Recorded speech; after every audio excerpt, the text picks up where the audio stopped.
귀하고 복된 주일입니다. 오늘 예배 오신 우리 모든 성도님들을 진심으로 환영합니다. 추석 명절이 시작되기도 하는 주일입니다. 한가위 모두가 즐겁고 행복한 명절인데, 무엇보다 하나님이 주시는 귀한 은혜와 사랑과 풍성한 복이 우리 모든 성도님과 그 가정 가운데, 또한 우리 만나는 친지들 가운데 충만히 임하기를 간절히 축원합니다.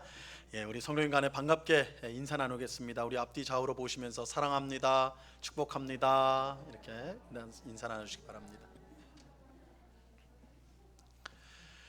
우리 모두 그 자리에서 일어나서 묵도하심으로 주일 오전 2부 예배를 우리 하나님 앞에 드리도록 하겠습니다. 다 같이 묵도하시겠습니다.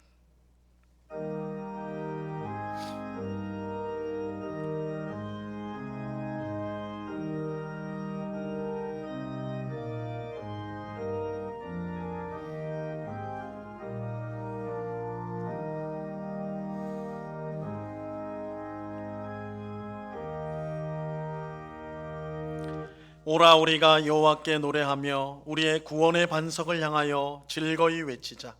우리가 감사함으로 그 앞에 나아가며 시를 지어 즐거이 그를 노래하자.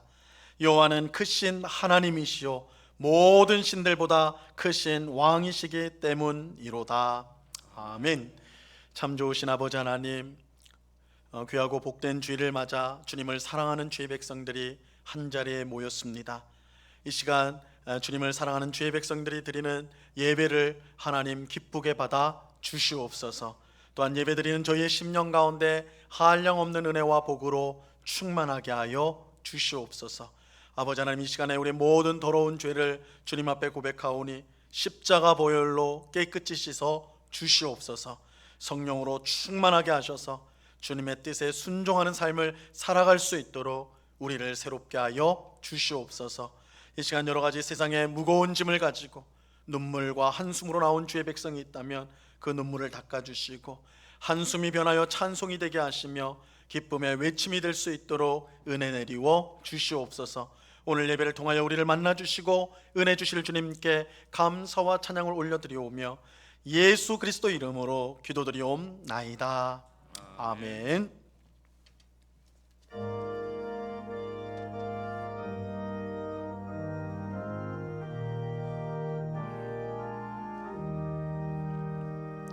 성부 성자와 성령 영원히 영광 받으옵소서.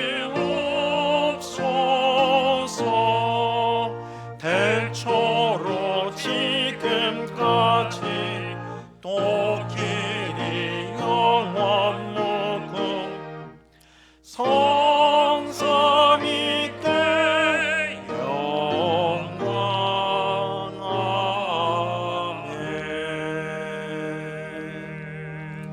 사도신경으로 우리의 신앙을 한 목소리 같이 고백합니다. 전능하사 천지를 만드신 하나님 아버지를 내가 믿사오며 그 외아들 우리 주 예수 그리스도를 믿사오니 이는 성령으로 잉태하사 동정녀 마리아에게 나시고 본디오 빌라도에게 고난을 받으사 십자가에 못 박혀 죽으시고 장사한 지 사흘 만에 죽은 자 가운데서 다시 살아나시며 하늘에 오르사 전능하신 하나님 우편에 앉아 계시다가 저리로서 산자와 죽은 자를 심판하러 오시리라. 성령을 믿사오며 거룩한 공예와 성도가 서로 교통하는 것과 죄를 사하여 주시는 것과 몸이 다시 사는 것과 영원히 사는 것을 믿사옵나이다. 아멘. 우리 모두 그 자리에 앉도록 하겠습니다. 우리 찬송가 뒤에 있는 교독문 30번 시편 67편 말씀을 교독하도록 하겠습니다. 시편 30편 교독문 30번 시편 67편 말씀입니다.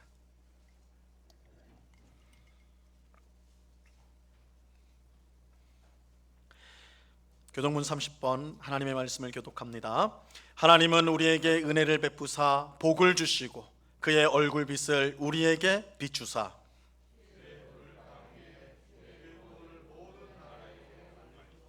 하나님이여 민족들이 주를 찬송하게 하시며 온 백성은 기쁘고 즐겁게 노래할지니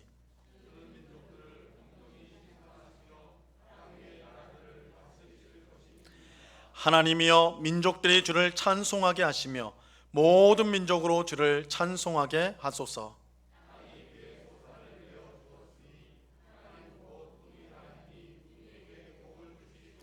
하나님이 우리에게 복을 주시리니 아멘.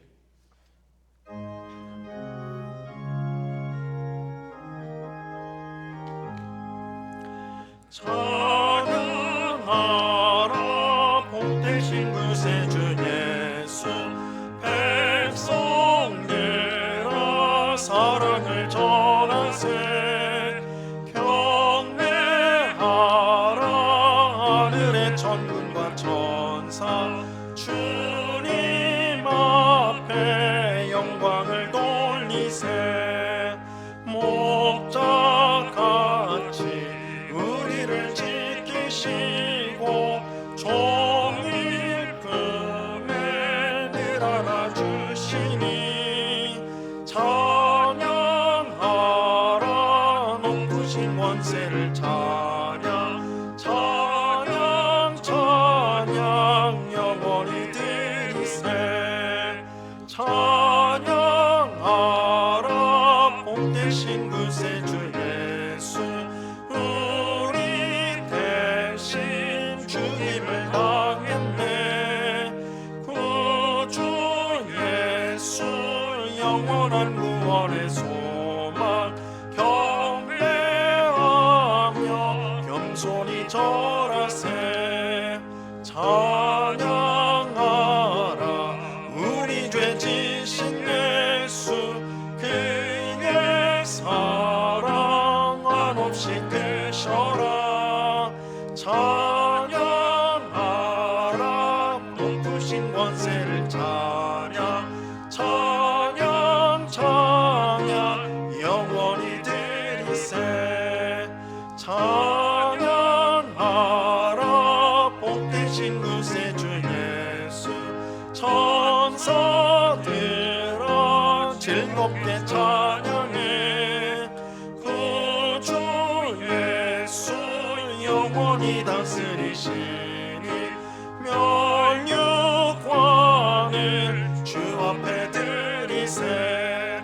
구주 예수 세상을 이기시고 영광 중에 또다시 오시니 찬양하라 높으신 권세를 찬양 찬양 찬양 영원히 드리세.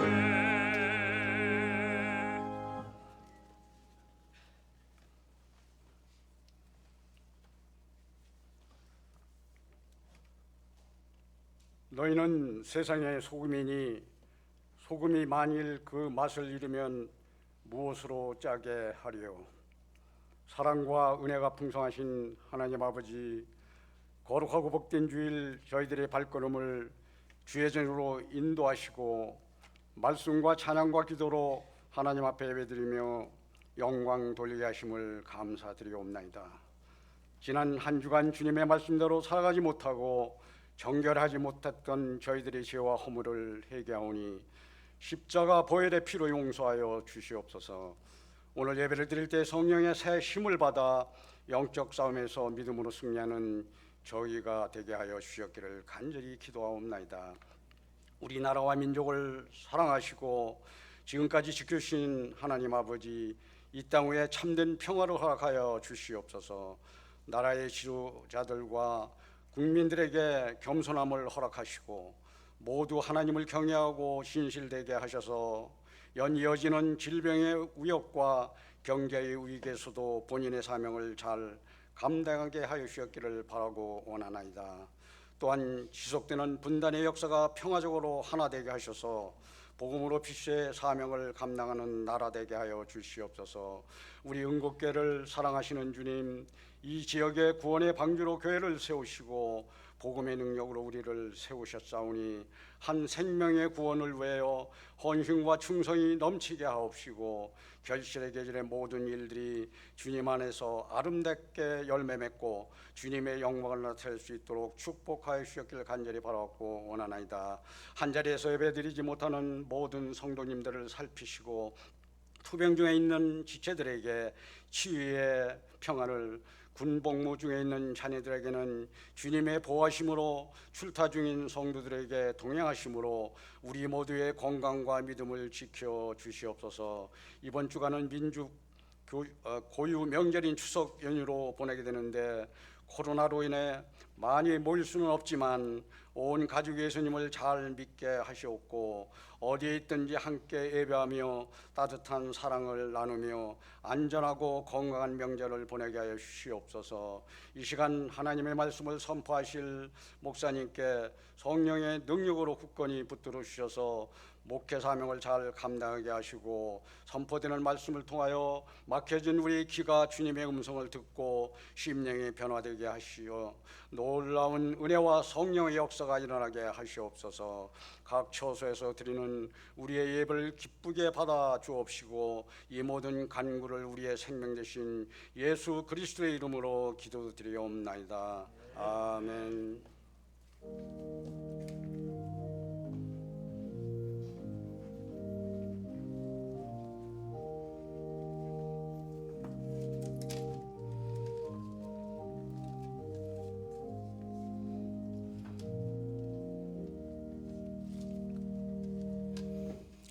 우리 하나님 말씀을 다 같이 보도록 하겠습니다. 구약 성경 느헤미야서 7장 1절로 4절까지의 말씀을 우리가 다 같이 보도록 하겠습니다. 느헤미야서 7장 1절로 4절까지의 말씀입니다.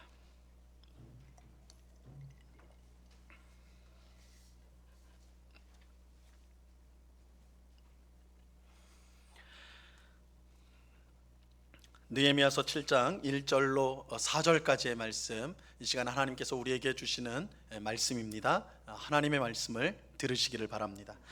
성벽이 건축됨에 문짝을 달고 문지기와 노래하는 자들과 레위 사람들을 세운 후에 내 아우 하나니와 영문의 관원 하나냐가 함께 예루살렘을 다스리게 하였는데, 하나냐는 충성스러운 사람이요 하나님을 경외함이 무리 중에서 뛰어난 자라. 내가 그들에게 이르기를 해가 높이 뜨기 전에는 예루살렘 성문을 열지 말고 아직 파수할 때에 곧 문을 닫고 빗장을 지르며 또 예루살렘 주민이 각각 자기가 지키는 곳에서 파수하되 자기 집 맞은편을 지키게 하라 하였노니, 그 성읍은 광대하고 그 주민은 적으며 가옥은 미처 건축하지 못하였음이니라. 아멘. 예루살렘 성벽 건축이 52일 만에 끝나게 됩니다. 모든 것이 하나님의 전적인 은혜이고 또 안과 밖으로 오는 모든 온갖 어려움과 방해를 이겨낸 느헤미야와 또한 이스라엘 백성이 이룬 거둔 놀라운 쾌거였다라고 할 수가 있습니다. 이제 예루살렘은 성벽을 갖춘 안전한 도시가 되었습니다. 도시가 다시 발전할 수 있는 기초를 마련하게 된 것입니다. 하지만 여기에는 한 가지 현실적인 문제가 있었어요. 한 가지 현실적인 문제. 예루살렘 성벽을 완성했지만 성벽을 지킬 사람이 부족했던 것입니다. 성벽을 지킬 사람이 부족했어요. 자, 오늘 본문 4절에 보면 왜 이런 문제가 발생했는지를 알 수가 있습니다. 오늘 본문 4절을 보세요. 같이 읽습니다. 시작. 그 성읍은 광대하고 그 주민은 적으며 가옥은 미처 건축하지 못하였음이니라. 예루살렘 성은 넓은데 여기에 사는 주민은 적었어요. 수가 아주 적은 숫자의 백성만이 예루살렘에서 살고 있었습니다. 게다가 집도 많지 않아 가지고 다른 곳에서 한꺼번에 주민들을 옮겨오기에도 뭐 데리고 온다 해도 살 집이 없는 거예요. 그러니까 어디서 한꺼번에 사람을 옮길 수도 없는 상황이었습니다. 이처럼 이제 집이 부족한 이유는 이 성벽 건축에 모든 힘을 쏟느니라고 새로운 집을 지을 여력이 없었던 것이죠. 예루살렘 성벽은 멋지게 지어놨는데 그것을 지키고 관리할 사람이 턱없이 부족한 상황이었습니다. 물론 이 문제가 계속 지속됐던 것은 아닙니다. 이 문제를 해결을 했어요. 어떻게 해결을 했느냐? 우선 백성의 지도자들은 다 예루살렘에서 살게 했습니다. 지도자들을 솔선수범해서 다 예루살렘에 모여서 살게 했고, 또 백성들을 제비를 뽑았어요. 제비를 뽑아가지고 10분의 1, 11조라고 할 수 있죠. 10분의 1을 예루살렘으로 이주를 시켰습니다. 그리고 또 자기가 자원하여서 내가 성전이 있는 예루살렘에서 살겠습니다, 이렇게 자원하는 사람들은 누구나 예루살렘에서 살도록 조치를 하였습니다. 자, 이것이 이제 느헤미야서 11장 1절과 2절에 나옵니다. 백성의 지도자들은 예루살렘에 거주하였고 그 남은 백성은 제비 뽑아 10분의 1은 거룩한 성 예루살렘에서 거주하게 하고 그 10분의 9는 다른 성읍에 거주하게 하였으며 예루살렘에 거주하기를 자원하는 모든 자를 위하여 백성들이 복을 빌었느니라. 그래서 예루살렘 이제 그 주민이 부족한 문제를 이렇게 이제 나중에 해결하게 됩니다. 근데 이제 오늘 본문은 이렇게 해결하기 전에 성벽을 완성을 했는데 그것을 지키고 관리할 인원이 없는 그런 그 중간의 시기에 있었던 일을 이제 말씀을 해주고 있어요. 이런 상황 속에서 느헤미야가 어떻게 대응을 했는가? 자, 오늘 본문 1절을 보시기 바랍니다. 1절 말씀 같이 읽습니다. 시작. 성벽이 건축됨에 문짝을 달고 문지기와 노래하는 자들과 레위 사람들을 세운 후에, 이 성벽 건축을 했을 때 그 마지막은 문짝을 다는 겁니다. 성문에 문짝을 다는 게 이제 성벽 공사의 건축의 마지막인데, 이 예루살렘 성벽이 굉장히 넓은 지역이었기 때문에 길었기 때문에 당연히 성벽에 있는 문들도 많았습니다. 성문들이 많이 있었어요.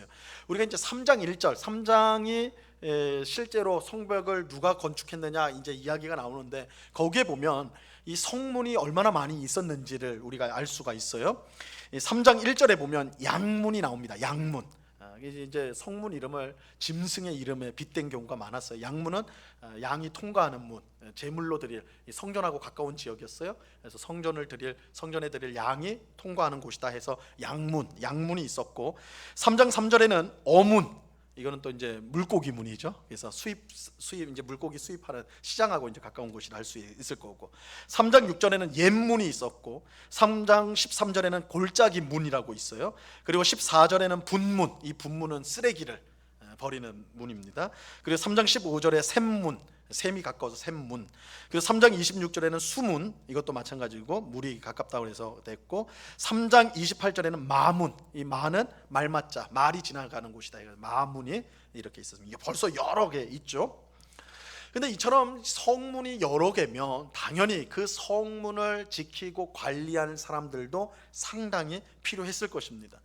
하지만 앞서 말씀드린 대로 예루살렘에 사람이 많지 않았어요. 사람이 부족한 상황이었습니다.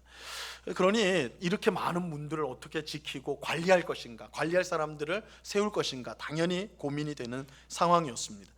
1절에 보니까 느헤미야가 이 상황을 어떻게 해결을 했느냐, 사람이 없는데 성문을 지키고 관리해야 될 사람이 없는 상황 속에서 그럼 어떻게 했느냐, 누구를 세우게 되는가? 바로 문지기와 노래하는 자들과 레위 사람들을 세웠다, 이렇게 말하고 있어요. 문지기와 노래하는 자들, 레위의 사람들. 여기에 나오는 이 문지기와 노래하는 자들, 레위 사람들은요, 다 성전에서 봉사하는 사람들이에요. 그래서 문지기는 성전 문을 지키는 사람들, 성전을 지키는 사람들. 노래하는 사람들은요, 우리식으로 하면 성가대원들, 찬송을 하는 성가대원들. 레위인들은 제사장들을 도와서 성전이 운영될 수 있도록 하는 사람들. 그러니까 오늘 우리식으로 하면 교회 사역자들이에요. 교회에서 봉사하는, 성도를 봉사하고 교회 일들을 감당하는 교회 사역자들이에요. 성문을 지키고 관리할 사람이 부족한 상황에서 느헤미야는 이 성전에서 봉사하는 문지기와 노래하는 사람들과 레위인들을 데려와서 성문을 지키는 일을 맡겼던 거예요. 어떤 면에서 보면, 느헤미야가 정말 급하긴 급했나 보다. 참 예루살렘 상황이 참 이거 뭐 사람을 마땅한 사람이 없어서 이거 참 이런 어려운 상황이었구나, 이렇게 이제 생각할 수가 있죠. 그러니까 오늘 우리식으로 하면 교회에서 일하는 목사와 전도사를 다 뽑아가지고 휴전선에 데려가 가지고 지키게 하는 거예요. 초소에다 해서 목사님은 여기 계시고 전도사님 여기 계시고 해서 북한이 쳐들어오나 안 들어오나 잘 감시하십시오, 잘 지키십시오, 이렇게 하는 거예요. 이 기가 막힌 일이죠. 기가 막힌 일 아닙니까? 그죠? 교회에서 말씀 전하고 전도하고 선교하는 일을 하는 사람들은 다 막 총 칼 해가지고 나라를 지키게 한다. 이건 상식적인 일은 아니에요. 뭔가 이게 참 이상하다, 그죠? 평생 성전에서 일했던 사람들을 데려와가지고 성문을 지키고 관리하게 한다. 이건 참 이상하다. 비상 상황, 아무리 비상 상황이라도 이건 참 이상하다, 이런 생각이 듭니다. 근데 여러분, 성경에는요, 오늘 본문처럼 우리 생각으로는 이해하기 어려운, 좀 이게 상식적이지 않은데 좀 이상한데 하는 그런 이야기들이 사실은 자주 나와요. 자주 나옵니다. 제가 이제 세 가지 예를 좀 들어보겠습니다. 세 가지 예, 오늘 이야기를 이해하기 위해서 세 가지 예를 한번 들어볼게요. 첫째는 여리고성 전투예요. 여리고성 전투. 이 출애굽한 이스라엘 백성이 40년의 광야 생활을 마치고 드디어 요단을 건너서 가나안 땅을 이제 이르러서 정복을 하게 됩니다. 그 정복 전쟁의 첫 번째 싸움터, 전투지가 바로 여리고성이었어요. 제일 먼저 여리고성을 이제 함락을 시켜야 되는데, 근데 여리고성을 정복하기 위해서 이스라엘 백성이 한 일이 뭐냐? 딴 게 없어요. 하루에 한 바퀴씩 그 성을 돌았어요. 하루에 한 바퀴씩. 그냥 돈 거예요. 딴 게 한 게 없어요. 한 바퀴 쑥 도는 거예요. 그리고 그 다음 날 또 새벽이 되면 한 바퀴 쑥 돌고, 이런 식으로 계속 돌고, 마지막 날 일곱째 날에는 마지막 날이니까 7번 돌았어요. 7번 막 돌았어요. 근데 이렇게 도니까 마지막 날 7번 탁 도니까 어떤 일이 일어나요? 성벽이 저절로 무너져 버린 거예요. 저절로 무너졌어. 그래서 이스라엘 백성들이 그냥 무너진 성벽이니까 그냥 들어가 가지고 그 땅을 차지하게, 그 성을 차지하게 되는 것이죠. 물론 정확히 말하면 여리고성이 저절로 무너진 것이 아니라 하나님의 역사죠. 하나님께서 그 성을 무너뜨린 것입니다. 하나님께서 승리를 이스라엘 백성에게 주신 것이죠. 그런데 우리가 이제 주목해야 될 사실은 이스라엘 백성이 여리고성을 돌 때에 누가 그 중심이었는가, 어떤 사람들이 그 행진에 성을 돌 때 누가 그 중심이었는가, 우리가 주목을 해봐야 합니다. 사실 이 이제 여리고성을 도는 것은 군사 작전이잖아요. 여리고성을 무너뜨리는, 전투하는 작전이기 때문에 이거 군사 작전이거든요. 그러니까 당연히 군인이 그 중심에 있어야 될 것이 당연한 거예요. 하지만 사실은 그렇지 않았습니다. 여호수아서 6장 8절과 9절 말씀인데요, 한번 잘 보세요. 여호수아가 백성에게 이르기를 마침에 제사장 7은 양각 나팔 7을 잡고 여호와 앞에서 나아가며 나팔을 불고 여호와의 언약궤는 그 뒤를 따르며 그 무장한 자들은 나팔 부는 제사장들 앞에서 행진하며 후군은 궤 뒤를 따르고 제사장들은 나팔을 불며 행진하더라. 그러면 여리고성을 지금 돌고 있는데 그 행진의 중심에 누가 있어요? 제사장들이 있었어요. 군인들이 아니에요. 특공대가 아니에요. 제사장들이 있었어요. 제사장 7명이 나팔을 불고 그 중심에 있었어요. 그리고 그들은 하나님의 언약궤를 가지고 있었어요. 그리고 그들이, 제사장이 중심이고 그 앞뒤로 누가 있어요? 군대가 있는 거예요. 군대가 있는 거예요. 그러니까 이 여리고성 전투인데, 그러니까 이거는 이제 전쟁 행렬, 전투 행렬이 돼야 되는데 이거는 뭐예요? 종교 행사가 돼버린 거예요. 그죠? 제사장이 가운데 서서 나팔을 불고 있다. 이거 종교 행사잖아요. 종교 행사. 그러니까 우리가 볼 때 이게 상식적으로 이해가 안 돼요. 아니 이게 지금 전투를 해야 되는 상황인데, 전쟁을 해야 되는 상황인데, 아니 제사장들이 그 중심에 있어가지고 나팔을 불고 있다? 종교 행사를 하고 있다? 이해가 안 되는 거죠. 이해가 안 되는 장면이에요. 자, 두 번째 예는 역대하 20장에 나오는 남유다와 아람 군대의 전쟁 이야기입니다. 이번에도 전쟁 이야기예요. 아람의 큰 군대, 연합군이에요. 여러 나라들이 합쳐져 가지고 아람에서 큰 군대가 남유다를 치기 위해 내려왔습니다. 그 당시에 남유다 왕은 여호사밧이라는 왕이었는데 아주 경건한 왕입니다. 그런데 이 아람의 연합군이 내려온다는 소식을 듣고는 절망을 했어요. 왜냐하면 이건 도무지 이길 방법이 없는 거예요. 이 지금 남유다의 군사력 가지고는 되지를 않아요. 그래서 우리는 끝났다, 큰일 났다, 이러고 있는 상황인데 하나님이 선지자를 보내가지고 이 전쟁은 너희의 전쟁이 아니라 나의 전쟁, 하나님의 전쟁이다, 이렇게 말씀을 하세요. 여호사밧이 경건한 여호사밧이 그 말을 듣고 백성들을 권면하여서 하나님이 우리에게 승리를 주신다고 했으니까 우리가 이 전쟁에 나갑시다, 이렇게 된 거예요. 그래서 맞서서 나오는 거예요. 근데 맞서서 나갈 때 우리가 이제 그 장면을 주목해야 됩니다. 역대하 20장 21절 말씀이에요. 이 말씀도 주의 깊게 보세요. 백성과 더불어 의논하고 노래하는 자들을 택하여 거룩한 예복을 입히고 군대 앞에서 행진하며 여호와를 찬송하여 이르기를 여호와께 감사하세 그의 인자하심이 영원하도다 하게 하였더니. 전쟁을 하러 나갈 때 제일 먼저 누구를 앞장세웠습니까? 누구를 제일 먼저 앞장세웠어요?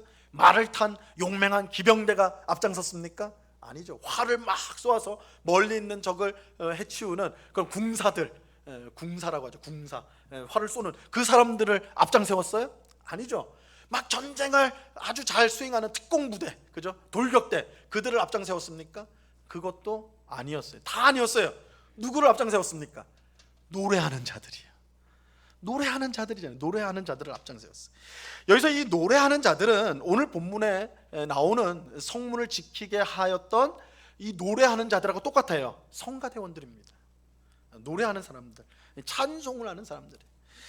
즉 성전에서 예배를 섬기는 사람들인데 이 사람들에게 군복이 아닌 거룩한 예복을 입히고 총칼이 아닌, 뭐 그때는 총이 없었죠, 칼과 창이 아닌 뭘 하게 하는 거예요? 그걸로 싸우게 하는 것이 아니라 뭘 하는 게?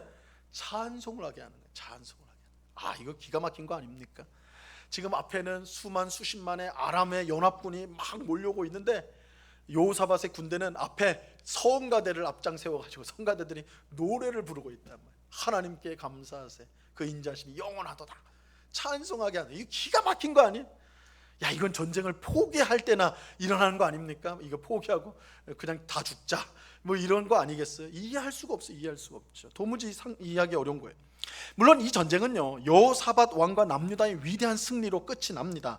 역대하 20장 22절 말씀 보세요. 이 말씀 같이 읽습니다. 시작. 그 노래와 찬송이 시작될 때에 여호와께서 복병을 두어 유다를 치러 온 암몬 자손과 모압과 세일산 주민들을 치게 하심으로 그들이 패하였으니. 그죠? 노래가 하나님을 찬송할 딱 시작될 때 어떤 일이 일어났어요? 이 아람 군대는 연합군이라고 그랬잖아요. 여러 나라들이 합쳐져 있었는데 서로 내분이 나가지고 자기들끼리 죽이는 거예요. 그러니까 이스라엘과 싸우는 게 아니라 그 전에 자기들끼리 싸워서 자기들이 다 죽어버렸어요. 그래서 군대가 져버린 거예요. 이거 싸우지도 않고 져버린 거예요. 그러니까 엄청난 멋진 승리를 여호사밧 왕과 이스라엘은 가만히 있어서 승리를 거두게 된 것이죠. 하지만 이런 멋진 결말에도 불구하고 참 이상하다. 왜 전쟁을 하는데 노래하는 사람들을 앞장 세우는가? 이거 우리가 이해하기가 쉽지 않은 거예요. 자, 마지막으로 세 번째는 신약 성경의 예를 한번 볼게요. 사도행전 6장의 이야기입니다. 이 오순절 성령 강림 이후에 예루살렘 초대교회는 폭발적으로 성장을 하게 됩니다. 기록에 보니까 하루에도 몇천 명의 신자가 생기는, 이건 놀라운 부흥을 경험하게 되었어요. 그런데 이처럼 이제 갑자기 성장하게 되니까 여러 군데서 이제 문제가 발생하는 거예요. 사람이 모이기 시작하면 문제가 따라서 발생을 하게 돼 있어요. 근데 어떤 문제냐? 사도행전 6장에 보면 어떤 문제가 발생하냐면 헬라파 유대인 과부와 히브리파 유대인 과부를 교회가 도와주는데, 구제를 하는데, 구제금을 주는데 이게 차별이 있었던 거예요. 차별이 있었어요. 그래서 히브리파 유대인 과부에게 많은 구제금이 갔고 헬라파 유대인 과부에게는 가지를 않았던 거예요. 그래서 이 둘이 싸움이 붙은 거야. 야, 우리가 같은 교회에 있는데, 한 교회인데 이렇게 차별하냐? 여기서 이제 히브리파 유대인들은 히브리 말을 할 줄 아는, 그러니까 조상의 말을 할 줄 아는 사람들, 유대인들을 말하는 거고, 헬라파 유대인은 유대인이지만 그리스 말을 하는, 그러니까 해외파예요. 해외파, 외국에서 살다가 예루살렘으로 온 사람들. 당연히 예루살렘에는 어떤 유대인들이 많았겠습니까? 히브리파 유대인들이 많았겠죠. 대다수였을 거예요. 그러니까 손은 안으로 팔은 안으로 굽는다고 당연히 같은 히브리파 유대인들 과부를 먼저 돌봤겠죠. 그죠? 그러니까 그래서 이제 내분이 난 거예요. 그 안에서 지금 싸움이 난 거예요.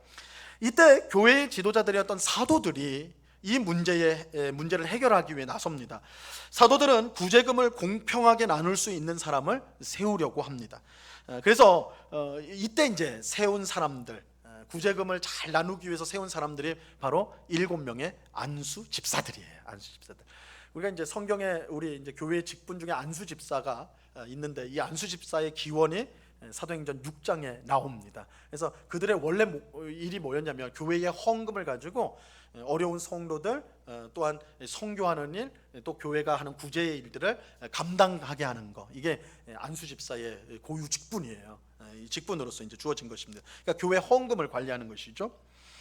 근데 여러분 한번 생각해 보시라고요. 이 구제금을 나누는 일, 교회의 재정을 사용하는 일을 위해 지금 안수 집사를 세웠단 말이에요. 그 문제가 발생해가지고 헌금을 잘못 사용해가지고 지금 문제가 발생한 거 아니에요. 그래서 안수 집사를 세웠단 말이에요. 그러면 안수 집사를 세울 때 어떤 자격으로 안수 집사를 세워야 마땅하겠습니까? 어떤 안수 집사를 세워야 되겠어요? 적어도 돈 계산을 잘 아는 사람, 그죠? 뭐 돈을 사랑하면 좀 안 되겠고, 하여튼 돈을 잘 관리하는 사람. 우리 이게 좀 성향에 따라 좀 다르잖아요. 돈이 많냐 적냐를 다 떠나서 돈 관리 잘하는 분 있잖아요. 아주 꼼꼼하게 이론조차도 허투루 이제 되지 않고 아주 정확하게 계산 잘하는 분들이 있지 않습니까? 돈 관리를 아주 규모 있게 잘하는 사람들, 그죠? 아마 그런 사람들을 선출해야지 맞을 거라고요, 그죠? 지금 돈 때문에 헌금 때문에 문제가 발생했으니까. 그러니까 뭐 회계학과를 나왔느냐, 회계사 자격증이 있느냐까지는 안 가더라도 뭐 그거까지야 아니다 할지라도 적어도 이런 쪽에 은사가 있는 사람, 돈 관리에 아주 이제 소질이 있는 사람을 선출하는 것이 정상적일 거라고요. 자, 그렇다면 사도들이 세운 이 7명의 안수 집사가 그런 자격을 갖춘 사람이었는가? 사도행전 6장 3절 말씀을 보세요. 같이 읽습니다. 형제들아, 시작. 형제들아, 너희 가운데서 성령과 지혜가 충만하여 칭찬받는 사람 7을 택하라. 우리가 이 일을 그들에게 맡기고. 사도들은요, 7명의 안수 집사를 세웠는데 회계학과 출신을 세우지 않았어요. 돈을 아주 잘 쓰는 그런 사람 세우지 않았어요. 누구 세웠어요? 성령과 지혜가 충만한 사람을 택하라. 그런 사람을 택하라, 그렇게 말했어요. 그리고 실제로 그런 사람들이 세워졌어요. 사도행전 6장 5절 말씀이에요. 온 무리가 이 말을 기뻐하여 믿음과 성령이 충만한 사람 스데반과 또 빌립과 브로고로와 니가노르와 디몬과 바메나와 유대교에 입교했던 안디옥 사람 니골라를 택하였다. 여기에 이제 예루살렘 초대교회의 7명의 최초 안수집사 명단이 나오는데, 그들은 어떤 사람이었습니까? 그들은 어떤 사람들이었어요? 믿음과 성령이 충만한 사람이었다. 그들은 믿음과 성령이 충만한 사람이었어요. 돈 계산과 회계가 정확한 사람이 아니었어요. 믿음과 성령이 충만한 사람이었어요. 이것도 우리가 이해하기가 쉽지 않아요.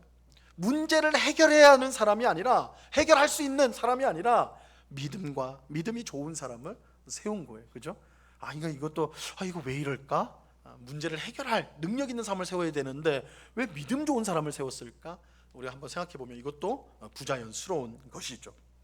자, 여러분, 우리가 이제 지금까지 예로 든 3가지 이야기의 공통점을 보세요. 공통점은 뭐예요? 상식적이지 않다. 우리가 이해하기가 쉽지 않다. 이게 공통점이죠. 여러분, 여리고성 전투를 하는데 그 행렬의 중심에 누가 있었다고요? 제사장들이 있었다고요. 이게 말이 됩니까? 군사작전인데 종교 행사가 돼버렸단 말이에요. 이게 말이 안 되죠. 또 아람 군대와 맞서서 싸워가는데 제일 앞장선 사람이 누구였다고요? 노래하는 자들이요. 성가대가 서버렸단 말이에요. 지금 전쟁을 나가는데 성가대가 앞장서 가고 있단 말이에요. 이거 말이 안 되죠. 말이 안 되죠. 또 구제금, 과부를 돕는 구제금 때문에, 돈 때문에 내분이 생겨요. 지금 교회가 쪼개지게 생겼는데, 이제 그래서 안수 집사를 세우게 되는데 돈 계산을 잘하는 사람이 아니라 그저 믿음 좋은 사람을 세웠다. 이거 우리가 이해하기가 쉽지가 않아요. 그런데 우리는 이 3가지 예에서 분명한 공통점을 찾게 돼요. 그거는 우리가 이해할 수 없다. 그런데 더 중요한 공통점은 뭐냐? 더 중요한 건 뭐냐면, 이 일이 사람의 관점에서 보면 정말 이상한, 이해하기 어려운 일이지만 하나님의 관점에서 보면 이 일은 너무나 당연하게 보인다라는 거예요. 다시 말하면 사람의 일로서가 아니라 하나님의 일로서 이 일들을 봐야 된다는 거예요.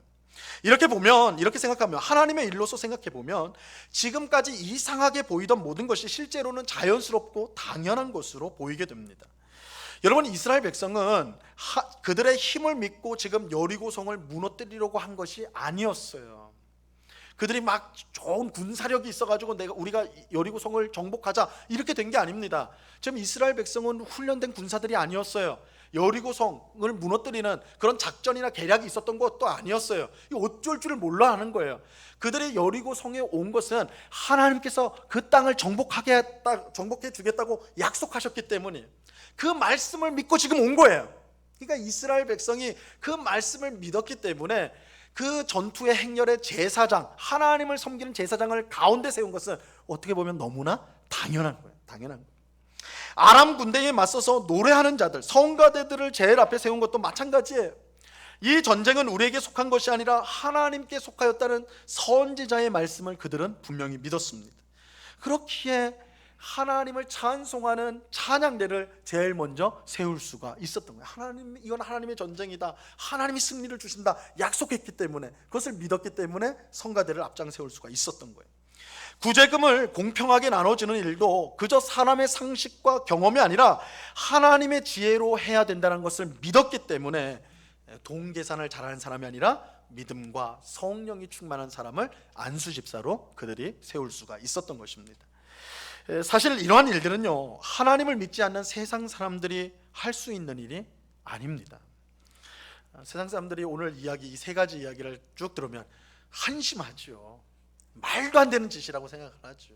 아니, 어떻게 전쟁을 하는데 제사장을 세우냐, 성가대를 앞장 세우느냐, 돈 때문에 문제가 생겼는데 동계산이 아니라 그냥 믿음이 좋은 사람을 그냥 세우느냐, 그건 말이 안 되는 것 같아요. 그렇죠? 여러분, 세상 사람들은 자신의 지혜와 지식과 경험과 힘, 기술을 총 동원해. 무슨 일을 할 때 그것들을 다 동원해요. 그래서 그것들을 통해서 일을 만들어가는 거예요. 이루어가는 거예요. 그죠? 그것이 정상적으로 생각을 한단 말이에요. 그렇기 때문에 이 세 가지 예들을 도저히 이해할 수가 없는 거예요. 하지만 하나님을 믿는 성도는 전혀 다릅니다. 하나님을 믿는 성도는 달라요. 하나님을 믿는 성도는 어떤 문제를 만났을 때에 자신의 지혜와 지식과 경험과 힘과 기술보다 더 중요한 것이 있다라는 것을 알고 있습니다. 여러분, 하나님 믿는 성도는 알고 있어요. 내가 가진 것보다 더 중요한 것이 있다라는 것을 알고 있어요. 그게 뭐예요? 하나님이에요. 하나님이에요. 우리가 아무리 힘쓰고 애써도 안 되는 일을 하나님이 함께 하시면 할 수가 있는 것입니다. 성도는 시편 127편 1절과 2절 말씀을 분명히 믿는 사람들입니다. 자, 이 말씀 보세요. 여호와께서 집을 세우지 아니하시면 세우는 자의 수고가 헛되며 여호와께서 성을 지키지 아니하시면 파수꾼의 깨어 있음이 헛되도다. 너희가 일찍이 일어나고 늦게 누우며 수고의 떡을 먹음이 헛되도다. 그러므로 여호와께서 그의 사랑하시는 자에게는 잠을 주시는도다. 여러분, 보통 사람들이 어떻게 생각합니까? 새벽에 일찍 일어나서 밤늦게까지 일하면 어떻게 될 거라고 생각해요? 내게 좋은 일이 생길 거다. 내가 부자가 되고 또 내 삶이 부유해지고 풍성해질 거다. 이렇게 생각하지 않습니까? 그래서 우리 특히 한국 사람들은 그죠? 분초를 쪼개가지고 그렇게 바쁘게 살아가잖아요. 아주 힘들게 힘써서 그렇게 살아가잖아요. 그런데 여러분 어떻습니까? 정말 그렇게 새벽부터 밤늦게까지 열심히 일하기만 하면 우리의 삶에 우리가 바라는 모든 것들이 다 잘 이루어지나요? 다 잘 됩니까? 그러면 좋겠지만 우리가 잠시라도 우리가 살아왔던 삶을 한번 되돌아보시라고요. 여러분, 노력한 대로 힘쓴 대로 그 일이 다 이루어졌습니까? 그러지 않은 때가 더 많았다는 것을 알 수가 있을 거예요. 그 쉽게 인정할 수가 있어요. 내가 노력하고 애썼는데, 내가 철저히 계획했는데 엉뚱한 데서 일이 뒤틀려가지고 일이 어그러져가지고 안 되어진 일들, 그 예를 들라고 하면 한도 끝도 없을 것입니다. 노력한 대로 거두는 사람이 없지는 않겠지만 많은 경우 노력하는 것보다 훨씬 못한 결과를 얻을 때가 많죠. 아무리 치밀한 계획을 세우고 애쓰고 노력해도 원하는 결과를 얻지 못할 때가 많은 게 사실이에요. 그럴 때 세상 사람들의 반응은 이거예요. 야, 내가 좀 더 노력해야 되겠다. 내가 5시에 일어났다면 이제는 4시에 일어나고 3시에 일어나가지고 더 열심히 일해야 되겠다. 이렇게 하는 것이죠. 그런데도 안 돼요. 그럼 어떻게 합니까? 그때는 원망하는 거예요. 이 세상은 부조리하고 원래부터 이거 대먹지 않은 세상이라서 이거는 안 되는 거다. 절망에 빠져버리는 것이죠. 그러나 하나님을 믿는 성도는 이 세상의 일이 그저 우리의 계획이나 노력으로 되는 것이 아님을 알고 있어요. 지혜와 능력이 아무리 뛰어나도 사람이 모든 일을 완전하게 이뤄낼 수가 없다라는 것을 성도는 알고 있습니다. 왜냐하면 모든 일의 결과는 하나님이 주시기 때문이에요. 하나님이 주십니다. 그래서 성도는 잠언 16장 9절 말씀을 믿는 사람입니다. 여러분, 성도는 뭘 믿느냐? 잠언서 16장 9절 말씀을 믿는 사람이에요. 이 말씀 한번 같이 읽습니다. 시작. 사람이 마음으로 자기의 길을 계획할지라도 그의 걸음을 인도하시는 이는 여호와시니라. 우리가 사람의 길을 계획해요. 내가 1년 동안 뭘 하고 2년 동안 뭘 하고 내가 그래서 내가 노후에는 이렇게 잘 우리가 얼마든지 계획할 수 있어요. 아주 치밀하게 할 수 있어요. 근데요, 조금만 문제가 생겨도 다 뒤틀려 버려요. 그 우리가 계획한 발걸음을 끝까지 인도하시는 분은 누구십니까? 하나님이에요. 여호와예요. 하나님만이 우리의 걸음을 인도하실 수가 있어요. 잠언서 19장 21절도 마찬가지예요. 사람의 마음에는 많은 계획이 있어도 오직 여호와의 뜻만이 완전히 서리라. 우리의 많은 뜻이 있을지라도 완전하게 서는 뜻은 하나님의 뜻밖에 없어요. 하나님의 뜻밖에 없어요. 성도는 이처럼 하나님께서 모든 일을 이루시는 분임을 믿습니다. 그렇게 성도는 내 지혜와 지식과 경험과 힘과 기술을 앞세우기보다 먼저 하나님 앞에 엎드려요. 하나님 앞에 엎드립니다. 하나님만이 우리의 걸음을 인도하시고 오직 하나님의 뜻만이 완전히 이루어지기 때문입니다. 그래서 성도는 잠언 16장 3절 말씀에 순종하는 사람이에요. 성도는 잠언 16장 3절 말씀에 순종하는 사람이 성도예요. 이 말씀도 같이 읽습니다. 시작. 너의 행사를 여호와께 맡기라. 그래야면 내가 경영하는 것이 이루어지리라. 성도는 분명히 노력하는 사람이에요. 힘쓰는 사람이에요. 그런데 내가 힘씀과 동시에 그 일을 하나님 앞에 겸손히 맡겨요. 왜냐하면 하나님이 결국은 그 결과를 주시는 분임을 알기 때문에 그래요. 시편 37편 5절도 마찬가지예요. 내 길을 여호와께 맡기라. 그를 의지하면 그가 이루시고. 하나님께 맡기라. 하나님께 맡기라. 여러분, 이스라엘 백성이 여리고성을 돌 때 왜 군대가 아닌 제사장들을 중심에 세웠는지 아시겠습니까? 여호사밧 왕과 백성이 아람 군대에 맞서 나갈 때 왜 군대가 아닌 노래하는 자들을 앞장 세웠는지 아시겠어요? 성가대를 앞장 세웠는지 아시겠어요?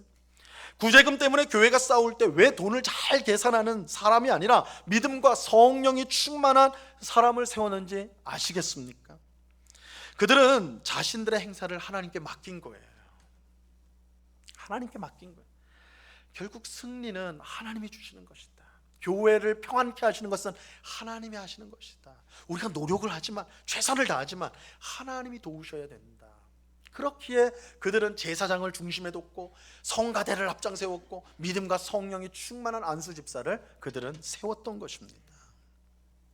자, 그러면 오늘 본문인 느헤미야서 7장에서 느헤미야가 왜 성전 문지기들과 노래하는 자들과 레위 사람들, 즉 성전에서 봉사하는 자들을 성벽문을 지키도록 세웠는지 우리가 그 이유를 짐작할 수가 있는 것이죠. 물론 상황이 그만큼 안 좋았던 것도 분명히 있어요. 하지만 가장 중요한 이유는 느헤미야가 하나님을 믿었기 때문이에요. 느헤미야가 이 선택할 수 있었던 것은 하나님을 믿었기 때문이에요. 느헤미야가 문지기와 노래하는 자들, 레위인들을 성문을 지키고 관리하는 일에 세운 것은 그들이 가진 훌륭한 능력 때문이 아니라 그들이 하나님께 봉사하는 사람들이었기 때문이에요. 하나님의 일을 하는 사람들이었기 때문이에요. 다시 말하면 느헤미야가 믿었던 것은 문지기들과 노래하는 자들과 레위인이 아니라 그들의 능력, 그들 자신이 아니라 그들을 통해 역사하시는 하나님이었어요. 느헤미야는 하나님을 믿었어요. 느헤미야는 이제 이 막 건축한 성벽이 아니라 하나님이 예루살렘을 지켜주신다는 것을 믿었던 사람이었습니다.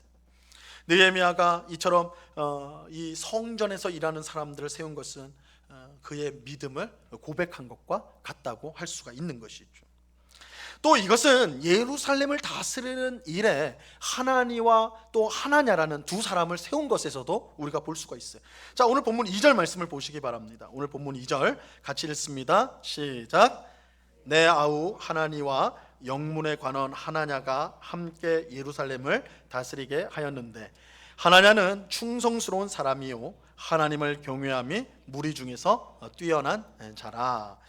느헤미야는 두 명의 사람을 세워 예루살렘을 다스렸습니다. 한 명은 첫째는 그의 아우 하나니, 이게 이제 느헤미야 1장에서 예루살렘의 큰 환란을 느헤미야에게 전달했던 사람이 바로 하나니입니다.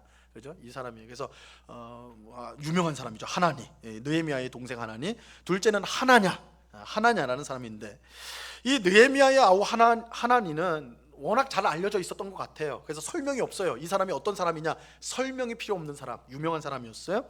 하지만 하나냐는 설명이 필요했습니다. 잘 알려지지 않았던 인물이 같아요.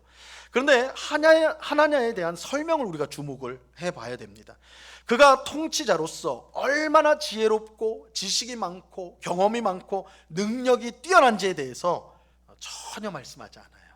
그죠? 설명해 보면 이 하나냐를 예루살렘을 통치하는 사람으로 세운다 했는데 그가 그 통치의 일을 얼마나 잘 감당할 사람인지 자격이 있는지 거기에 대해서 말하지 않아요. 대신 뭐라고 설명합니까? 그는 충성스러운 사람이고 하나님을 경외함이 무리 중에서 뛰어난 자다. 이렇게 설명을 하고 있어요. 여러분, 하나냐가 어떤 사람이에요? 하나님을 경외하는 것이, 그러니까 신앙심이, 그죠? 모든 사람보다 뛰어난 사람. 그러니까 쉽게 말해서 믿음이 제일 좋은 사람이었어요. 하나냐는 믿음이 좋은 사람이었어요. 여러분, 이것 또한 이런 하나냐를 예루살렘을 통치하는 일에 세웠다는 것, 느헤미야가 세웠는데 이것 또한 느헤미야가 하나님에 대한 믿음을 고백하는 것이라고 할 수가 있는 것이에요.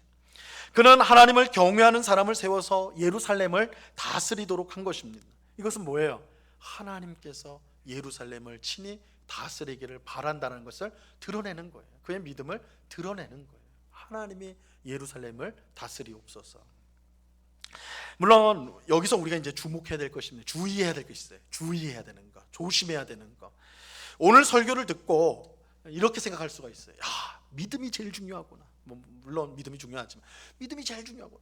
믿음만 있으면 내가 아무것도 못해도, 내가 잘 못 배웠어도, 내가 뭐 세상적인 거 안 해도 믿음만 있으면 하나님이 나를 쓰시겠구나. 하나님 일하는데 전혀 지장이 없겠구나. 그래서 내가 세상 일은 다 할 필요 없고, 그죠? 내 아이들도 뭐 학교 공부, 학원 공부 뭐 필요 있나? 믿음만 있으면 하나님이 다 쓰실 테니까 그냥 교회만 잘 다니게 하자. 이렇게 생각하면 안 돼요. 오늘 말씀은 그걸 말하는 게 아니에요. 우리는 당연히 이 세상을 살 때 우리에게 주어진 개인에게 주어진 일들에 최선을 다해야 됩니다. 우리가 가진 은사, 우리가 가진 능력, 재능을 가지고요 최선을 다해야 돼요. 그리고 그것들을 개발시켜 나가야 돼요. 그래서 우리가 맡겨진 직업에서나 또 가정에서나 우리가 맡겨진 일들을 충성스럽게 잘해야 됩니다. 그건 마땅한 거예요. 오늘 설교의 핵심은요, 믿음 만능주의가 아닙니다. 그냥 믿음만 있으면 아무것도 필요 없다, 그걸 말하는 게 절대 아닙니다. 오늘 설교의 핵심은 이 성경신학자인 박윤선 목사님이 오늘 본문을 주석하면서 썼는데, 핵심이 뭐냐? 오늘 본문의 핵심이 뭐냐? 하나님 제일주의라는 거예요. 하나님 제일주의. 그러니까 믿음 만능주의가 아니라 그렇게 생각하시면 안 돼. 믿음으로 다 하면 된다, 그게 아니라 하나님 제일주의. 무슨 일이든 하나님을 의지해야 된다. 무슨 일을 할 때든지 하나님을 먼저 의지해야 된다는 거예요. 우리의 지혜와 능력을 의지하지 않고 하나님을 의지하는 거예요. 그럴 때 우리가 부족해도, 여러분, 우리가 부족해도요, 지금 제가 아까 예로 든 거는 다 부족한 상황이었잖아요. 그렇죠? 그거는 일부러 부족한 상황을 만든 건 아니에요. 그들 상황 자체가 부족했던 상황, 비상 상황이었어요. 근데 그런 비상 상황, 부족한 상황일지라도 하나님을 온전히 의지할 때에 하나님의 놀라운 역사가 일어나게 된다는 거예요.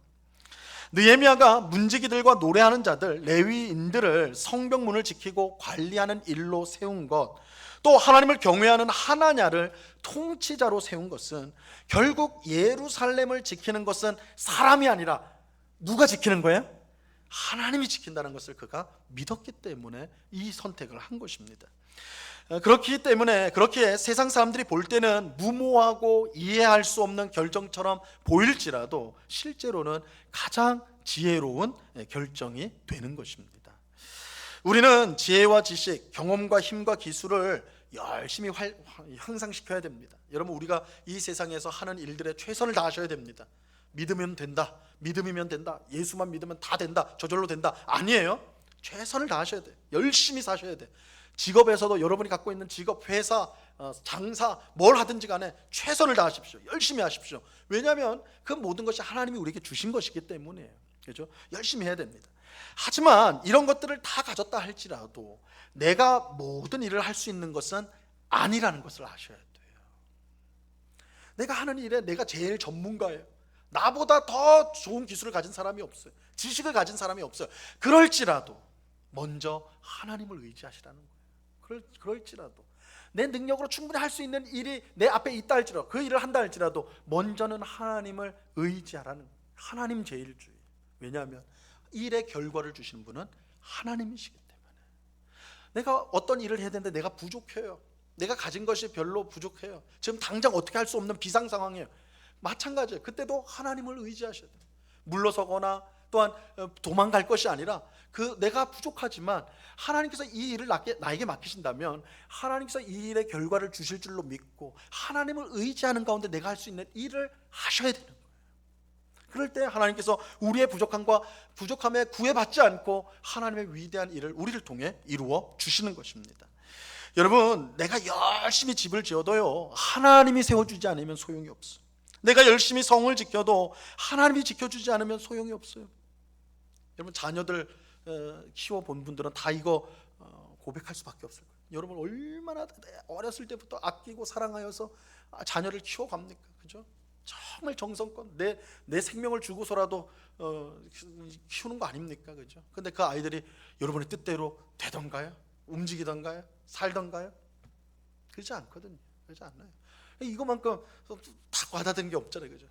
우리가 아무리 열심히 자녀 교육을 시켜도 하나님이 붙들어 주지 않으면 소용이 없어요. 우리가 가정을 아무리 화목한 가정, 행복한 가정을 노력해도요, 안 돼요. 우리 힘으로. 하나님이 그 가정을 붙들어 주셔야 돼요. 그래야지 그 가정이 서게 되는 거예요. 여러분, 우리는 하나님께서 모든 일을 이루신다는 사실을 믿어야 합니다. 우리가 걸음을 계획해도 이끄시는 분은 하나님이심을 인정해야 합니다. 하나님이 함께할 때만이 우리 인생에는 열매가 있습니다. 하나님이 지켜주셔야 우리의 가정과 일터와 교회가 안전한 것입니다. 느헤미야는 성벽 문을 지킬 사람도 제대로 구할 수 없는 그런 예루살렘이었지만 그래도 안전하다고 생각을 했어요. 왜요? 예루살렘은 성벽이 지키는 게 아니라 하나님이 지키신다. 그것을 그가 믿었기 때문입니다. 먼저 하나님의 나라와 의를 구하면 이 모든 것을 더하시겠다고 예수님께서 말씀하셨습니다. 이게 하나님 제일주의 아닙니까? 먼저는 하나님의 나라와 의를 구하는 거. 하나님 제일주의잖아요. 하나님께서 먼저 구하면 하나님께서 우리의 부족함과 연약함은 아무 문제가 되지 않게 하시겠다 말씀하여 주십니다.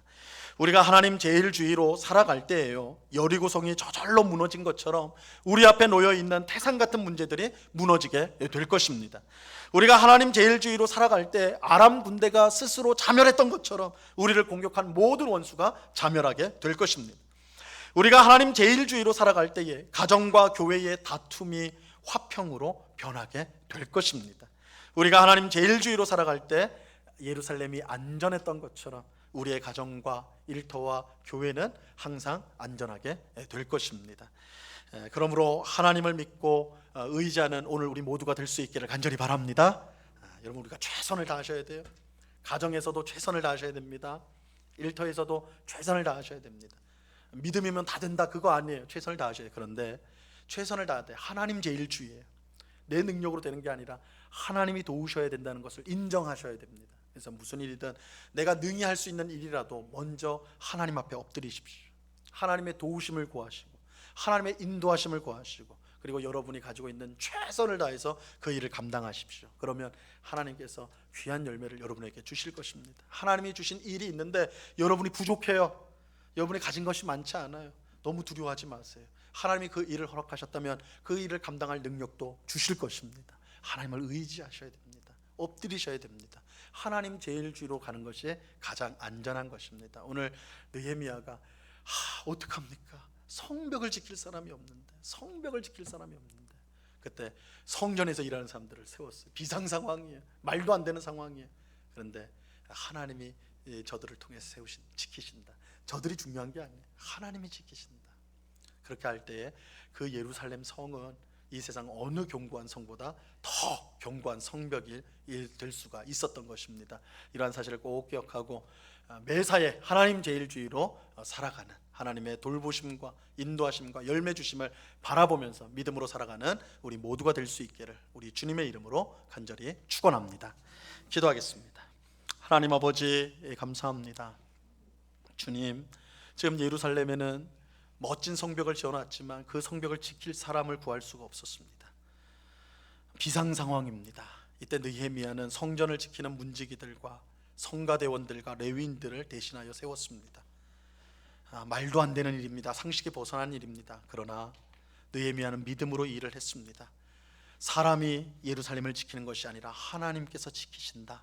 그는 하나님 앞에 기도하며 하나님의 은혜와 보호하심을 구하였던 것입니다. 주님, 우리가 이 땅을 살아갈 때에 우리의 힘으로, 우리가 가진 것으로 다 되는 것이 아닙니다. 우리는 많은 것을 가지고 있을 때 그런 착각에 빠집니다. 우리가 다 할 수 있는 것처럼, 우리가 계획한 건 다 이룰 수 있는 것처럼. 하지만 그럴 때 우리가 실패의 쓴잔을 맛볼 때가 많음을 또한 깨닫습니다. 주님, 우리가 모든 것을 할 수 없습니다. 할 수가 없습니다. 주님께서 우리의 삶을 이끄십니다. 우리가 계획하는 것을 이루시는 분은 하나님이십니다. 겸손히 인정하며 하나님 제일주의로 이 땅을 살아가는 주의 백성들이 다 될 수 있도록 도와 주시옵소서. 하나님의 도우심을 늘 구하며 겸손하게 무슨 일이든 먼저 하나님 앞에 엎드려 그 뜻을 구하고 은혜를 구하며 도우심을 구하는 주의 백성들, 그래서 그 가정과 그 일터와 교회가 늘 든든히 서가는 귀한 은혜 속에 살아갈 수 있도록 역사하여 주시옵소서. 감사하오며 예수 그리스도 이름으로 기도드리옵나이다. 아멘.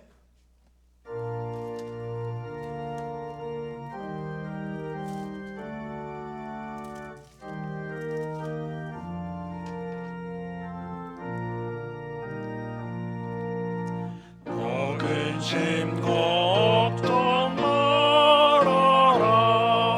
주 너를 지키리. 주 날개 밑에 거하라. 주 너를 지키리. 주 너를 지키리. 아무 때나 어디서나 주 너를 지키리. 늘 지켜주시니.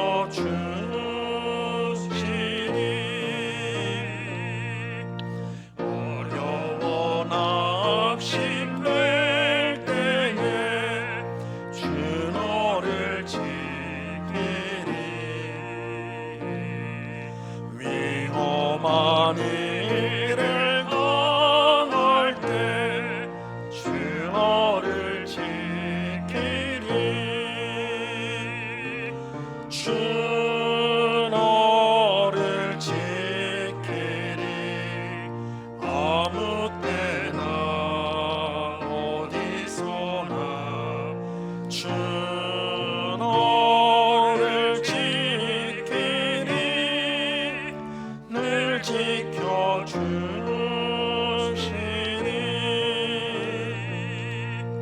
덫을 검미리 하시고 주 너를 지키리. 구하는 것을 주시며 주 너를 지키리. 주 너를 지키리. 아무 때나 어디서나 주 너를 지키리. 늘 지켜주시리.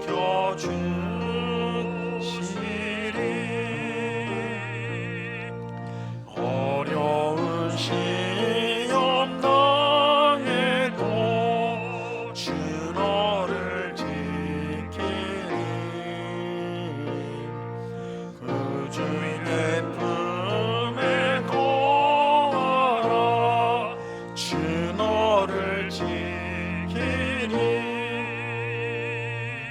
주 너를 지키리 아무 때나 어디서나 주 너를 지키리 늘 지켜주시리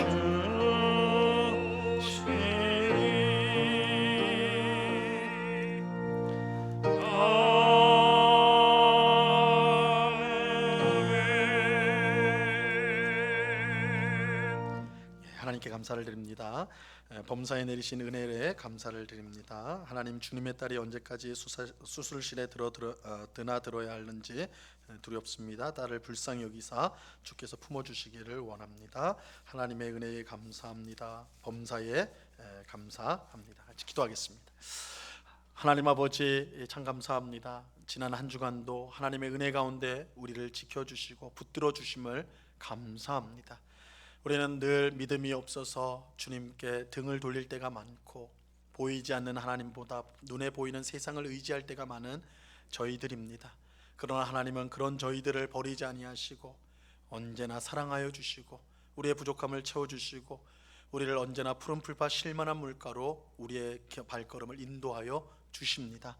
그 신실하시고 좋으신 하나님을 늘 사랑하게 하옵시고 우리가 세상을 따라가기보다 하나님의 말씀에 순종하여 우리 하나님을 기쁘시게 하고 또한 우리에게 주신 이웃을 유익하게 하는 참으로 하나님 자녀다운 삶을 살아가는 저희 모두가 될 수 있도록 주님 꼭 붙잡아 주시옵소서.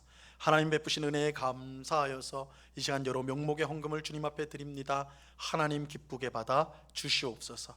이 헌금이 사용되어지는 곳마다 주님의 복음이 힘있게 증거되어지게 하시고 어렵고 힘든 이웃들을 돕고 살리며 주님의 몸된 교회를 든든히 세우는 데 쓰여지는 귀한 헌금이 될 수 있도록 은혜 베풀어 주시옵소서. 이제 수요일까지 추석 명절이 계속됩니다. 하나님, 코로나로 인하여서 우리가 여전히 불안정한 가운데서 추석을 보내게 되지만 하나님이 우리를 안정케 하시고 또한 보호하심으로 말미암아 우리가 가족들을 만나고 또한 즐거움을 누릴 수 있는 복된 추석이 될 수 있도록, 명절이 될 수 있도록 주님 은혜를 내리워 주옵시고, 특별히 모두가 즐거워하는 명절이지만 누군가는 한숨을 쉬고 눈물을 지으며 아파하는 그런 시간일 수도 있사오니 주여 그러한 이웃들을 돌아보는 저희들 되게 하시고 그런 성도들이 있지 않은지 돌아볼 줄 아는, 또한 위에서 기도하는 저희가 될 수 있도록 주님 도와 주시옵소서. 먼 길을 오가는 우리 성도들이 있습니다. 안전하게 지켜주옵시고 또한 가족관계 또한 친지들과의 만남이 있는데 그곳에서 하나님을 믿는 사람, 예수를 믿는 사람의 아름다움, 정말 복됨을 드러내는 복의 통로가 되는 우리 모든 성도가 될 수 있도록 주님 도와 주시옵소서. 언제나 우리와 함께 하시는 주님께 감사와 찬양을 올려드리오며 예수 그리스도 이름으로 기도드리옵나이다. 아멘.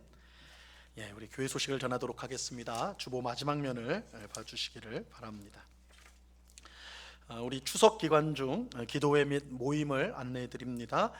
우리 내일까지는 똑같이 새벽 기도회가 있고요. 우리 추석 당일인 화요일과 또 그 다음 날 수요일에는 새벽 기도회를 쉬게 됩니다. 또 수요 성경 공부도 추석으로 인해서 쉬게 된다는 것 기억해 주시기를 바랍니다. 추석 가정 예배 순서지가 2층 안내 테이블 위에 준비되어 있습니다. 나가시면서 필요한 성도님들은 원하는 만큼 가져가시기 바랍니다. 주일학교 여름 성경학교 우리 유초동부가 10월 달에 있습니다. 많이 연기가 돼서 이제 10월 달에 하게 되는데요. 안전한 가운데 진행될 수 있도록 기도해 주시기를 부탁을 드립니다. 온라인 예배 헌금 안내 참고해 주시고요. 기독교 개혁신보 원래가 이제 이번 주에 나와야 되는데 어떤 사정상 나오지 못했다고 합니다. 그래서 오늘은 신문이 없다는 것 그렇게 기억해 주시기 바랍니다. 응곡가족 소식을 알려드립니다. 우리 박병순 집사님, 최광규 성도님의 장남이죠. 최정환 군과 김솔지 양의 결혼식이 이번 주 오는 토요일 9월 25일 토요일 오전 11시에 사당에 있는 아르테스 웨딩 아르테스 홀에서 있게 됩니다. 요즘에 예식장 이름이 얼마나 어려운지 아주 제가 긴장하면서 읽어야 되는 아르테스 웨딩의 아르테스 홀에서 있습니다. 그래서 우리 성도님들 많이 기도해 주시고 또한 새로 시작되어지는 가정이 믿음의 가정으로 든든히 세워질 수 있도록 기도해 주시기 바랍니다. 교회에서는 당일날 오전 10시에 출발하겠습니다.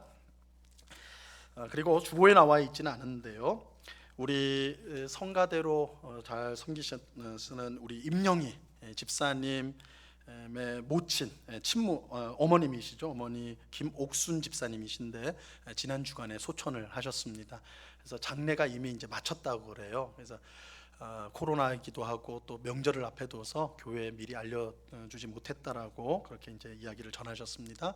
그래서 우리 남은 우리 임영희 집사님과 우리 가족들 위해서, 유족들을 위해서 기도해 주시고 만나시게 되면 위로해 주시기를 바랍니다.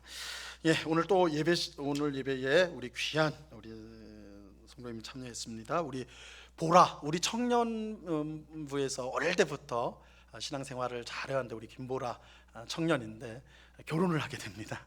10월 2일 맞죠? 토요일 날 이제 성남에서 하게 되는데 그거 이제 정확한 내용은 다음 주 주보에 이제 실리게 되는데요. 우리 짝꿍을 데리고 왔어요. 우리 김실래 군입니다. 우리 제일 뒤에 앉아 있는데 우리 좀 그 자리에서 서면 우리 성도님도 한번 보시고 우리 박수로 한번 크게 환영해 주시기 바랍니다. 예, 자리에 앉아 주세요. 우리 김실래 군과 김보라 이제 이번 주 말고 그 다음 주에 이제 예식을 하게 됩니다. 우리 보라가 정말 우리 어릴 때부터 우리 청년부에서 귀하게 신앙생활을 지금도 마찬가지고 또 금요 심야 기도의 반주를 정말 오랫동안 섬겨왔습니다. 그래서 너무 귀한 청년인데 결혼을 하고는 원주에 가서 살게 됩니다. 그래서 마음 같아서는 오라고 하고 싶지만 원주에서 여기까지 오기는 어려우니까 그래서 그곳에서 신앙생활 잘 할 수 있도록 우리가 너무너무 아쉽지만 또 모르죠. 또 나중에 또 잘 돼가지고 이쪽으로 올지도 이사 올지도 모르니까 어쨌든 간에 신앙생활을 이제 그 신혼생활을 원주에서 시작하게 되거든요. 그래서 위에서 잘 이제 그 가정이 잘 세워져 갈 수 있도록 믿음의 가정을 세울 수 있도록 위에서 기도해 주시길 바라고요. 또 이제 결혼식이 2주 후에 있으니까 많이 축하도 해 주시고 기도도 해 주시길 바랍니다. 예배 마치시고 많이 교제해 주시길 바랍니다. 예, 우리 모두 그 자리에서 일어나서 찬송가 620장 3절을 같이 찬양하도록 하겠습니다.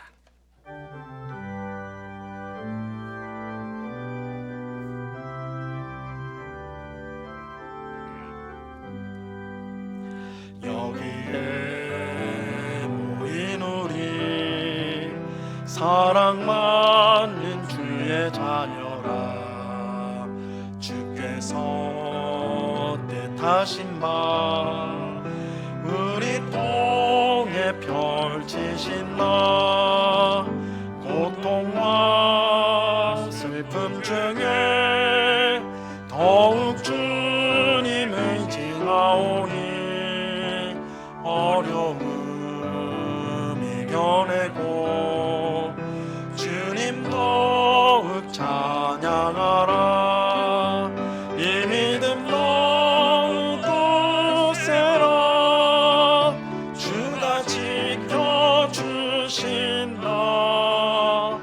어둠 밤에도 주의 밝은 빛 인도하여